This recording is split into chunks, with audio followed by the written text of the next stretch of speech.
Hello বন্ধুরা, কি করছো তোমরা সবাই? তো দেখো দুদিন ধরে একটু মাটন খেতে ইচ্ছা করছিল। আমি তো বেশিরভাগ দিনই বাড়িতে মাছ হয়, তেল জাতীয় মাছ আনে, যেহেতু সাগরের মাছ, তারপরে চিকেন আমি তো খেতে পারি না।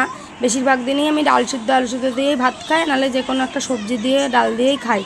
তো আজকে দেখো মাটনটা একটু অন্যরকম স্টাইলে করব। অন্য সময় কিন্তু আমি এরকম পেঁয়াজ, অল্প নুন হলুদ দিয়ে আর অল্প মশলা দিয়ে মাখিয়ে রেখে প্রেশার কুকারে আগে সিটি মেরে নিই, তারপর রান্নাটা করি কড়াইতে। আর আজকে কড়াইতে কষিয়ে তারপর প্রেশার কুকারে দেবো। তো দেখো এটা আমি আদা রসুন কাঁচা লঙ্কা শুকনো লঙ্কার পেস্ট মাখিয়ে দিয়েছি। নুন হলুদ লঙ্কার গুঁড়ো, কাশ্মীরি লঙ্কার গুঁড়োটাই দিয়েছি, আর সর্ষের তেল দিয়ে এখন ম্যারিনেট করে রাখলাম। তারপর কড়াইতে আবার জিরে, গোটা গরম মশলা, তেজপাতা, শুকনো লঙ্কা ফোড়ন দিয়ে পেঁয়াজ একটু লালচে করে ভেজে এই ম্যারিনেশন যে মাংসটা এটা ভালো করে কষিয়ে তারপর প্রেশার কুকারে দিয়ে দেবো। আর অবশ্যই কিন্তু আলু দেবো, আলুও রেডি করে। খাসির মাংস আলু না দিলে তো ভালোই লাগে না, সেটা তোমরা সবাই জানো। তো চলো আজকে দুপুরে খাওয়াটা পুরো জমে যাবে। আর আমি সব থেকে ভালো কোন পিসটা খাই জানো?